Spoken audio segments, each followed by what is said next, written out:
Dalam Bapa dan Putra dan Roh Kudus. Amin. Allah yang penuh kasih, kerap kali kami tidak mudah mengerti kehendak-Mu. Dalam situasi yang impossible, kami hanya bisa berpasrah kepadamu. Seperti pengalaman Abraham.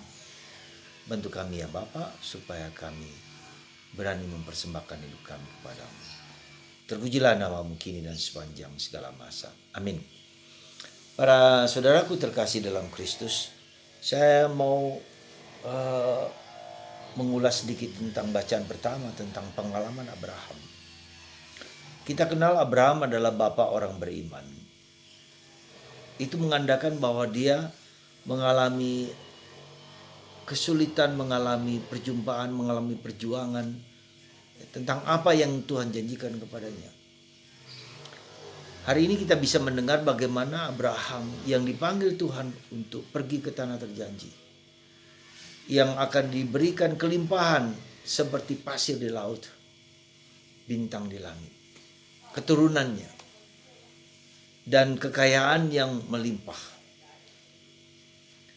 Tetapi dalam perjalanan dari Ur-Kasdim, Irak sekarang menuju tanah terjanji, Abraham mengalami cobaan tantangan yang tidak ringan, yang tidak mudah.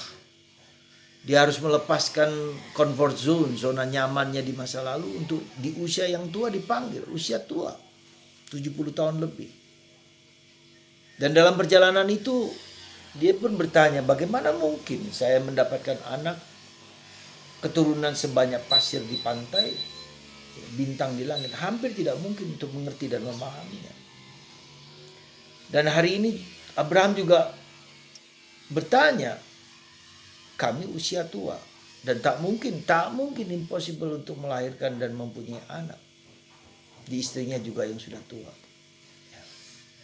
Nah, disinilah kita melihat ada banyak dilema, problematik, paradoks kehidupan. Tetapi Tuhan tetap menyatakan, aku akan memberikan anak dari istrimu itu.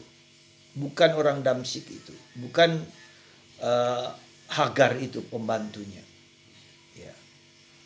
Dan di sini kita lihat bagaimana janji Tuhan itu sesuatu yang pasti. Meskipun waktunya bukan ukuran kita, bukan urusan kita. Maka ketika Abraham mengeluh kepada Tuhan seperti itu, Tuhan mengatakan, ya sekarang akan dengan anakmu sendiri, ya, dengan istrimu sendiri, engkau akan mendapatkan anak sebanyak pasir di pantai. Nah, disinilah perjuangan dan pergulatan antara janji dan kenyataan yang seringkali tidak sama dan tidak pas. Tapi Tuhan mengatakan tidak, dari istrimu lah. Mana buktinya, kata Abraham? Mana buktinya? Mana tandanya? Nah, maka Tuhan minta kepada Abraham untuk mengorbankan kambing, domba, burung dara, lalu dibelah menjadi dua dan saling berhadapan. Lalu ditaruhlah di luar. Ya, sampai kemudian ya dari pagi sampai malam, sampai sore. Kemudian di sore hari itulah Abraham tertidur karena ngantuk, karena menjaga. Dan ada burung gagak yang mau makan daging binatang itu, diusir oleh Abraham. Ketika malam hari tiba, apa yang terjadi? Kemudian dari asap, dari korban itu muncullah asap korban. Dari mana api itu kita nggak tahu. Abraham tidur. Ya. Menarik. Ya. Lalu apa yang terjadi? Kemudian Abraham tidur, lalu korban itu seperti diperkenankan oleh Allah. Lalu apa yang kemudian Tuhan mengatakan, Abraham keluar sebentar. Karena sudah malam, ditunjukkanlah bintang-bintang yang gemerlapan yang begitu banyak. Kalau di padang gurun kan bisa kita lihat dengan gampang. Lalu ditunjukkan itu.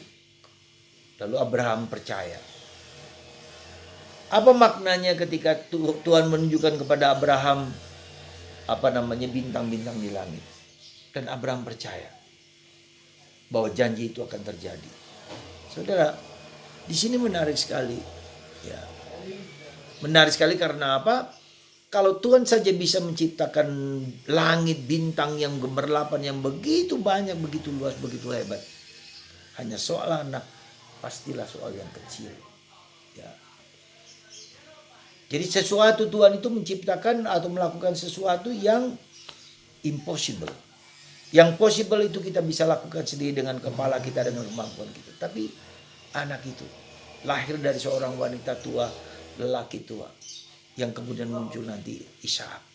Ya. Nah, saya mau mengatakan apa, saudara? Ya, saya mengatakan apa kepada Anda semua? Tuhan berjanji kepada kita, dan janji Tuhan itu bukanlah janji yang biasa, tapi terpenuhi. Ya, terpenuhi. Ya. Asal kita percaya dan beriman bahwa Tuhan akan membuktikan itu. Ya. Dan ternyata nanti kita melihat benar dari Sarah istrinya lahirlah Ishak. Ya. Maka mari saudaraku terkasih, kita percaya kepada Tuhan dan Tuhan tidak akan berbohong. Dan itu nanti kita bisa melihat tanda kehadiran Tuhan lewat ya mujizat-mujizat itu. Ya. Nah, para saudaraku terkasih dalam Kristus, itulah yang menjadi tanda tantangan kita. Ketika kita percaya kepada janji Tuhan, tapi kemudian kenyataan tidak selalu sama. Waktunya berbeda. Dan kita juga menarik di situ, mau menyatakan bahwa kisah tentang Abraham yang percaya karena melihat bintang-bintang di langit dan Tuhan bisa menciptakan itu, apalagi seorang anak, tidak gampang lah bagi Tuhan. Nah, itu bisa kita lihat dalam padanannya dalam perjanjian baru ketika Yesus bangkit dari mati. Yesus menampakkan diri kepada para rasul dan bertanya, ya, adakah ikan di antara kamu?